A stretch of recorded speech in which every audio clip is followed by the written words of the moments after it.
आपल्याकडे साचा नसला तरी, आपल्याला कळ्या पाडता येत नसल्या तरी आपण इतके सुंदर मोदक बनवू शकतो. आता तुम्हाला सुद्धा प्रश्न पडला असेल, अरे इतनी सुंदर मोदक आपल्याकडे साचा नसताना किंवा कळ्या पडता येत नसताना सुद्धा कसं काय बनवू शकत असेल.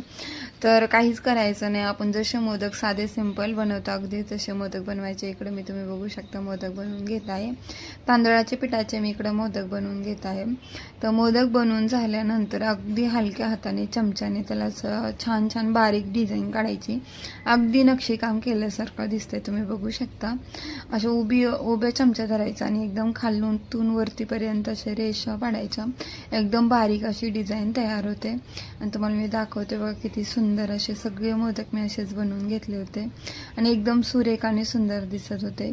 तर तुम्ही बघा किती छान असे दिसत आहेत, एकदम सुंदर असे मोदक. तर तुम्हाला सुद्धा कळ्या पडता येत नसेल आणि साचा नसेल तर तुम्ही सुद्धा असे बनवू शकता. चलो बाय.